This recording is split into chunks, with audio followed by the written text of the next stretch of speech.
সরকারকে কঠিন ভাষায় কথা বললে তো কালকে আবার বাসায় হামলা করবে।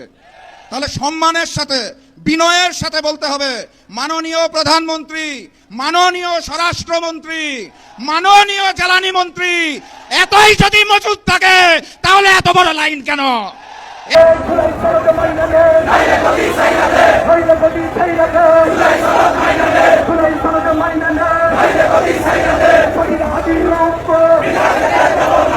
সনদ মাইনা নে, এই কোন রায় মাইনা নে, এই জুলাই নিয়ে তাল বাহানা দিয়েছি তার রক্তে, রক্তের বন্যায় জিন্দাবাদ জিন্দাবাদ। ওই আপোষ না সংগ্রাম, আপোষ না সংগ্রাম, দিল্লি না ঢাকা, দিল্লি না ঢাকা, ওই আপোষ না সংগ্রাম, দলালি না আজাদি, অ্যাকশন অ্যাকশন, আমরা শহীদ মুক্ত, শেষ হয়নি যুদ্ধ। জনাব তারেক রহমান পিতামাতার সম্মান নষ্ট করেছেন, তাদের অপমান করেছেন। এটা আমার কোনো নতুন বক্তব্য নয়, নির্বাচনের আগে থেকেই আমি এটা বলে আসছি। কুলাঙ্গার, আমার ব্যক্তিগত ধারণা, সংখ্যক কর্মী কুলাঙ্গার শব্দের অর্থ ঠিকমতো উপলব্ধি করতে পারেন নাই। কুলাঙ্গার শব্দের অর্থ কুল যোগ অঙ্গার, কুল অর্থ বংশ, অঙ্গার অর্থ কলঙ্ক, অর্থাৎ বংশের কলঙ্ক। পৃথিবীর বুকে আমি একমাত্র বাবা, আমি একমাত্র বাবা।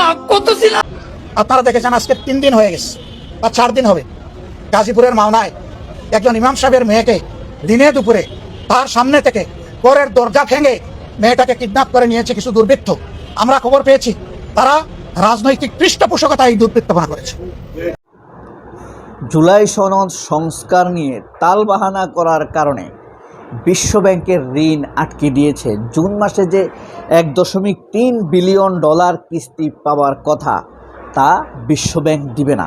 এই ঐক্য ভাঙলে আবার ভারত থেকে চলে আসবে দাদারা। সরকার যদি কোনো কারণে পতন হয়ে যায়, অনেক নেতা যারা আওয়ামী লীগ থেকে এসে আবার আমাদের দলে যোগ দিয়েছে ইলেকশনে আগে আগে, এরা তো আবার সাবেক দলে ফেরত চলে যাবে। অনুরোধ হলো, এই দলবাজি আর করবেন না। রাজনৈতিক মতাদর্শের কারণে কাউকে কোনো রকমের হয়রানি করবেন না। জামাত ইসলামী ভদ্রলোকের দল, সংসদে তারা খুব ভালো ব্যবহার করে। একসময় আমাদেরই। আসসালামু আলাইকুম। নতুন একটি নিউজে আপনাকে স্বাগতম। বাংলাদেশের বর্তমান রাজনৈতিক পরিবেশ ও পরিস্থিতি প্রেক্ষাপটে নতুন একটি ভিডিও নিয়ে আমি উপস্থিত হয়েছি, যার শুরু অংশগুলো দেখে আপনি বুঝতে পেরেছেন আজকের ভিডিওটি কতটুকু গুরুত্বপূর্ণ ও তথ্যবহুল আলোচনা হতে চলেছে। আশা করব ভিডিওটি না টেনে শুরু থেকে শেষ পর্যন্ত দেখার, তাহলে অবশ্যই ভিডিওটির মূল রহস্য জানতে পারবেন। দর্শক, দেরি না করে চলুন ভিডিওটি দেখে আসি। তার আগে বলবো, যারা এখনো পর্যন্ত আমার এই চ্যানেলটি সাবস্ক্রাইব করেননি তারা সাবস্ক্রাইব করে পাশে থাকা বেল আইকনটি বাজিয়ে রাখবেন, আর যারা ইতিমধ্যে সাবস্ক্রাইব করেছেন তাদেরকে অসংখ্য অসংখ্য ধন্যবাদ। দর্শক, ভিডিওটিতে একটি লাইক দিয়ে ভিডিওটি ধারাবাহিকভাবে বিস্তারিত আলোচনা দেখে আসি। বর্তমানে হাম নিয়ে যে বিব্রতকর অবস্থায় দেশবাসী আছে, এটা বোঝার জন্য আমরা মূলত গিয়েছিলাম। তো সেখানে আমরা গিয়ে যেটা দেখলাম, এটা বাংলাদেশের একমাত্র স্পেশালাইজ ডেডিকেটেড শিশু হাসপাতাল সরকারিভাবে। এই জন্য সারা দেশ থেকে এখানে রুগী চলে আসে রেফার। তারা চাপ নিতে পারছে না। অনেক রুগী এখান থেকে চিকিৎসা না পেয়ে ফেরত যাচ্ছেন। তারা কোথায় যাচ্ছেন তারা তো বলতে পারবেন না, আল্লাহ তালাই ভালো জানেন। কাজে চিকিৎসা ব্যবস্থায় বড় ধরনের একটা ধাক্কা লেগেছে আমাদের অচি অবুজ ফিরিস্তা শিশুদের গায়ে। 2000 টাকা রুজি করতাম, এখন কত হয় না, এখন তো 500 টাকা। অথচ দ্রব্যের মূল্য বেড়ে গেছে 2টা কারণে। একটা হলো তেলের বাজারে অস্থিরতা সংকট, এই জন্য পরিবহন খরচ বেড়ে গেছে। আর একটা হলো চাঁদাবাজের রেটও বেড়ে গেছে। এই 2টার ভার এসে সাধারণ জনগণের গাড়ি পড়তেছে। আমরা ইনশাল্লাহ এই ব্যাপারে কথা বলবো। আমরা সকল অন্যায়ের বিপক্ষে। আমরা বলতে খারাপ, আপনাদেরকে বাদ দিয়ে নয়, এই সবাই মিলিয়ে আমরা। আপনারা আমাদেরকে সংসদে পাঠিয়েছেন ভোট দিয়ে, আশা করেছিলেন আমরা সরকার গঠন করবো। আল্লাহর ইচ্ছেতে হয় নাই, এই নিয়ে কোনো আফসোস নাই। আমরা সরকার গঠন করলাম না, এটা আমাদের কাছে বড় ব্যাপার নয়। আমাদের কাছে বড় ব্যাপার আমরা জনগণের জন্য কথা বলতে পারলাম কিনা, কাজ করতে পারলাম। আমরা কথাও বলবো, যেখানে সম্ভব কাজও করবো ইনশাআল্লাহ। সব কাজ এখন চাইলেই আমরা পারবো না, যা আমরা পারবো তা আমরা করবো ইনশাআল্লাহ। একদিকে এই অবস্থা, অন্যদিকে আইন শৃঙ্খলার মারাত্মক অবস্থা। আপনারা দেখেছেন আজকে 3 দিন হয়ে গেছে আর 4 দিন হবে, গাজীপুরের মাওনায় একজন ইমাম সাহেবের মেয়েকে দিনে দুপুরে তার সামনে থেকে ঘরের দরজা ভেঙে মেয়েটাকে কিডন্যাপ করে নিয়েছে কিছু দুর্বৃত্ত। আমরা খবর পেয়েছি তারা রাজনৈতিক পৃষ্ঠপোষকতায় এই দুর্বৃত্তপনা করেছে। বাবা বলতেছে, আমার মেয়েটা যদি দুনিয়া থেকে চলে যেত এত কষ্ট আমার লাগতো না। এখন আমার মেয়েটা কোথায় আছে আমি তো জানি না। আমি সেই দুর্ভাগা বাবা যার চোখের সামনে থেকে আমার কলিজার টুকরাকে কেড়ে নিল। আমি চেয়ে চেয়ে শুধু চোখের জল পানি ফেললাম, আমি আর কিছু করতে পারলাম না। ও বাবা, জাতি হিসাবে আমরা তোমার কাছে লজ্জিত, তুমি আমাদেরকে ক্ষমা করো। সরকারকে বলবো, প্রধানমন্ত্রীর হস্তক্ষেপে সচিবালয়ের একজন কর্মকর্তা কর্মচারীর এক ছেলেকে এরকম অপহরণ করা হয়েছিল, ওনার হস্তক্ষেপে 24 ঘন্টার মধ্যে মা বাপ তাকে ফিরে পেয়েছিল। আমি বলবো আপনার প্রশাসন ব্যর্থ হয়েছে, এখন আপনি হস্তক্ষেপ করে এই নিরীহ নিষ্পাপ মেয়েটাকে তার বাবা এবং মায়ের বুকে ফিরে দিন। এবং আপনারও একটা মেয়ে আছে, অন্তত আপনার মেয়েটার মুখের দিকে তাকাই ওই মেয়েটাকে তার মা বাপের কাছে দিন। আর যাতে কোনো দুর্বৃত্ত বাংলাদেশ এটা করতে না পারে, এই জন্য ওই দুর্বৃত্ত থেকে আইনের আওতায় এনে কঠোর শাস্তি দেন। জনগণের সামনে এই শাস্তিটা দৃশ্যমান করে দ্রুত বিচার করে ওদেরকে তাদের পূর্ণ পাওনাটা বুঝিয়ে দেন। জনগণ আপনার যদি দোয়া করবে, আর আপনি যদি তা না করেন তাহলে সিদ্ধান্ত নেওয়ার ব্যাপার আপনার। যে দেশের সরকার একটা অবুঝ নিরীহ মেয়ের জীবনের নিরাপত্তা দিতে পারে না, সেই সরকারের দেশ চালানোর নৈতিক অধিকার কতটুকু সেটা আপনারাই বিচার করবেন, আপনাদের করছেন, দেশবাসীও বিচার করবেন। লোক বসিয়েছে গণতান্ত্রিক প্রক্রিয়ায় সরকারের সেই প্রতিষ্ঠানগুলোকে জনকাছের কাছে যদি ন্যস্ত না করা হয়, আমাদের এই মিছিল পরবর্তীতে কাকরাইল যাবে। এক এক করে সরকার যে পরিকল্পনা করছে বাংকার বানানোর জন্য, আমরা সেই বাংকারে গিয়ে উপস্থিত হয়ে বলবো বাংলাদেশ স্বাধীন। সেই স্বাধীনতার আওয়াজ দিয়ে আমাদের এই মিছিল চলবে, আজাদীর সংগ্রাম চলবে। আপনারা দেখেছেন পার্লামেন্টে আমরা যেমন ডিসিপ্লিন, রাজপথও ডিসিপ্লিন। সরকারের প্রশাসনের ভাইদেরকে বলবো আমরা এখানে ডিসিপ্লিন কায়দায় আছি, ভবিষ্যতেও থাকবো। অতীতে যেই ধরনের জনহয়রানিমূলক প্রোগ্রামগুলোতে কোনো কর্মসূচি আপনারা বাস্তবায়ন করেছেন, সেইভাবে যদি কোনো কিছু করা হয় আপনাদের সাথেও আমাদের প্রতিহত হবে ইনশাআল্লাহ। আপনারা আমাদের ভাই যারা মিডিয়া পাড়ায় আছেন, আমরা জানি আপনাদের যারা মালিকবৃন্দ রয়েছেন অনেক জায়গায় গিয়ে তারা তাদের আত্মসমর্পণ করেছেন, কিন্তু যারা সাংবাদিক ভাইরা যারা আপনারা আজকে এখানে ক্যামেরা ধরে আছেন, যারা রিপোর্টিং করছেন, যারা স্টাফ রিপোর্টার আছেন, যারা বিভিন্ন নিউজে এক্সিকিউটিভ পদে আছেন, আপনারা কিন্তু কারো কাছে মাথা বিক্রি করেন না, এটা আমরা জানি। আপনারা শহীদদের পথে আছেন, আপনারা আহতদের পথে আছেন, আপনাদের লড়াই জারি থাকবে। সচিবালয়ে যারা আছেন, আপনারা রাজপথে যেই মানুষগুলো যুদ্ধে অবতীর্ণ হয়েছে এবার তাদের সাথে থাকবেন। সাথে সাথে যেই ব্যবসায়ীরা গুলশান অফিসে সিরিয়াল দিয়েছিলেন, এখন আমাদের কাছে এসে কান্না করছেন, কান্না তখনই আমরা শুনবো যেদিন আপনারা গুলশান অফিসে লাইন বন্ধ করে জনগণের কাছে আসবেন, তবেই আমরা আপনাদের ওই দিন কথা শুনবো। তারেক রহমানের কাছে আপনারা বর্গা দিয়েছেন, সকল প্রোডাক্ট কিন্তু তারেক রহমান কিনতে পারবে না। যদি কনজিউমার বলেন, কনজিউমার কিন্তু আমরা। যদি ভবিষ্যৎ আপনাদের নিরাপত্তা নিশ্চিত করতে হয়, নিরাপত্তা নিশ্চিত কিন্তু আমরাই করব। ভবিষ্যৎ বাংলাদেশের যে আজাদীর সংগ্রাম, মুক্তির সংগ্রাম, গণতন্ত্রের সংগ্রাম, জিয়াতন্ত্র থেকে মুক্তির যে সংগ্রাম, জিয়া ফ্যামিলিকে বাংলাদেশ থেকে, বাংলাদেশের মানুষকে জিয়া ফ্যামিলি থেকে উদ্ধারের জন্য যে সংগ্রাম, সেই সংগ্রামে সবাই ঐক্যবদ্ধ হবেন, রাজপথে থাকবেন, লড়াই চলবে দুর্বার গতিতে। আসছে ফাগুনে, বসন্ততে, আগামীর দিনগুলোতে দ্বিগুণ, তিনগুণ, চতুর্গুণ হয়ে ইনশাআল্লাহ আমরা মাঠে ফিরবো। জুলাই সনদ সংস্কার নিয়ে তালবাহানা করার কারণে বিশ্বব্যাংকের ঋণ আটকে দিয়েছে। জুন মাসে যে $1.3 বিলিয়ন কিস্তি পাওয়ার কথা তা বিশ্বব্যাংক দিবে না, কারণ জুলাই সনদ নিয়ে তালবাহানা করেছে সরকার। প্রধানত বিশ্বব্যাংক যেদিকে ফোকাস করেছে তা হলো ব্যাংক সংস্কার আন্দোলন, অর্থাৎ এই যে ব্যাংকগুলো আবারও এস আলমের হাতে তুলে দিয়েছে, এতে ত্যক্ত বিরক্ত বিশ্বব্যাংক। আমরা বিশ্বব্যাংক তোমাদেরকে টাকা দিবে, জনগণ টাকা শোধ করবে, আর তোমরা সেই দুর্নীতিবাজ ব্যাংক ডাকাতদের হাতে ব্যাংক তুলে দিবে, তা তো হয় না। এই যে আমরা 3 মাস আগে, প্রায় 2 মাস আগে আমরা বলেছিলাম যে সংস্কার নিয়ে তালবাহানা করলে আন্তর্জাতিক পর্যায়ে কোনো না কোনোভাবে সংকটে পড়বে, সেই সংকটে এখন পড়তে যাচ্ছে বাংলাদেশ সরকার। আসসালামু আলাইকুম। আমাদের দেশের গ্রাম অঞ্চলে এখন গড়ে 12 থেকে 18 ঘন্টা পর্যন্ত বিদ্যুৎ পাওয়া যাচ্ছে না। দ্রব্যমূল্যের ঊর্ধ্বগতিতে সাধারণ মানুষের দিন খুব কষ্টে কাটছে। তেলের জন্য যেই লাইন প্রতিদিন দেখতে পাই, মানুষ অত্যন্ত কষ্টে জীবনযাপন করছেন। সেই সময়ে সরকার আমাদেরকে বলতে চায় জ্বালানির পর্যাপ্ত মজুদ রয়েছে। সরকারকে কঠিন ভাষায় কথা বললে তো কালকে আবার বাসায় হামলা করবে।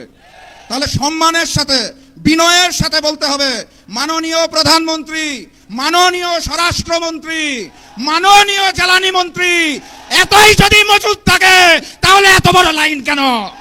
এই মজুদ কোথায় রেখেছেন? নতুন হাওয়া ভবন কোথায় সৃষ্টি করেছেন? সম্মানের সাথে বলা হয়েছে তো নাকি? আলহামদুলিল্লাহ। আর আজকের এই সমাবেশ থেকে স্পষ্ট ভাষায় জানিয়ে দিতে চাই, গণভোটের জনরায়ের আলোকে ওই জুলাই সনদ এই বিএনপি সরকার বাস্তবায়ন করবে না। অতএব তাদেরকে বাস্তবায়ন করাতে হবে। আর আমাকে যারা প্রতিদিন প্রতিনিয়ত হত্যার হুমকি দিচ্ছেন তাদেরকে স্পষ্ট ভাষায় জানিয়ে দিতে চাই, বাংলাদেশের মানুষের সাথে বেইমানি করে দিল্লির সামনে মাথা নত করে আপনাদের মতো প্রতিদিন ধুকে ধুকে মরবো না।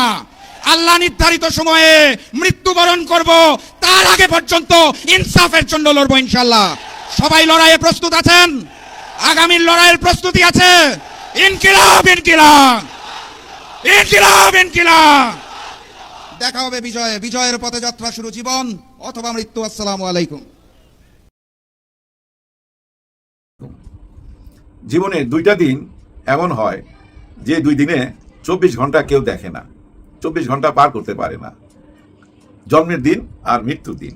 হ্যাঁ, জন্মের দিন আপনি পুরো 24 ঘন্টা পাবেন না, আর মৃত্যুর দিনও পুরো 24 ঘন্টা পাওয়া যায় না, কম আর বেশি থাকে। যেমন আজকে বিকালে 5টা-6টার দিকে এক পুলিশ ভাই নিজের চাইনিজ রাইফেল দিয়া নিজেকে শেষ করে দিছে এইখানে ঠেকাইয়া।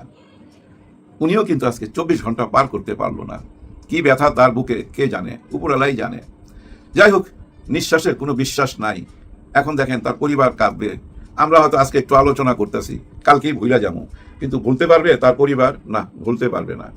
ঠিক তেমনি দেখেন, এই যে আজকে রাজনীতিতে যা কিছু হচ্ছে, এটা তো সবাই দেখতেছি। এগুলা কিন্তু আমরা মনে রাখুন, এগুলা কিন্তু কেউ ভুলে না। হ্যাঁ, আজকাল ভুলাও যায় না, সব কিছু রেকর্ড হয়ে থাকে। তো দেখেন আমাদের মাননীয় স্পিকার সাহেব, উনি কিন্তু আসলে, আমি জানি না আপনারা কিভাবে নিবেন, আমি ফলো করছি, উনি নিরপেক্ষ থাকতে চায়। দুজন স্পিকারই নিরপেক্ষ থাকতে চায়, থাকা উচিত। উনি আজকে বাইরে বলছে, সংসদে না, বাইরে বলছে জামাত ইসলাম খুব ভালো মানুষ। ওরা জামাত ইসলামের মানুষগুলো খুব ভালো, সংসদেও ভালো, ওদের ব্যবহার ভালো, সাইড টক করে না, সংসদের ভিতরে নিয়ম কানুন মাইনা চলে। আরো অনেক কথাই বলছে, নিজের দল নিয়েও বলছে, যদিও উনি এখন দলে না, কিন্তু নিজের দল নিয়ে বলছে যে আপনারা এমন কিছু কইরেন না যাতে আবার ওনারা ফেরত আসে। মানে আওয়ামী লীগের দিকে ইঙ্গিত করছে। আওয়ামী লীগ ফেরত আসলে দেখবেন এখন যারা এসা বিএনপিতে যোগ দিছে এই নির্বাচনের আগে, অনেকেই তো ভাই আওয়ামী লীগের অনেকেই বিএনপিতে যোগ দিছে, বিএনপিকে ভোট দিছে। আবার যদি আওয়ামী লীগ আসে, তারা আওয়ামী লীগে চলে যাবে, তখন কিন্তু আপনারা বিপদে পড়বেন। মানে নিজের দলকে বিএনপিকে বলতেছে। আপনাদের মনে আছে সংসদের এক এমপি সাহেব, বিএনপির এক এমপি সাহেব বলতেছিল না, 71 আমাদের, 90 আমাদের, 24 আমাদের। আবার খুঁজতেছিল, সংসদের ভিতরে খুঁজতেছিল তাদের কতগুলা মুক্তিযোদ্ধা আছে, গণতেছিল মুক্তিযোদ্ধা, ওই যে মুক্তিযোদ্ধা, ওই যে মুক্তিযোদ্ধা। তখন কিন্তু স্পিকার সাহেব বলছিল জামাতে ইসলামের মধ্যেও মুক্তিযোদ্ধা আছে, আমি সাক্ষী, আমি নিজেই ওনার সঙ্গে ফিল্ডে যুদ্ধ করছি। চিন্তা করেন, মাঠের যোদ্ধা নিজে সাক্ষী সংসদে দিতেছে জামাত ইসলামের মধ্যে সেই মুক্তিযোদ্ধা আছে। একদম পুরা সংসদের মুখ চুপ হয়ে গেছে, একটু কালো হয়ে গেছে অনেকের চেহারা, হইতে বাধ্য।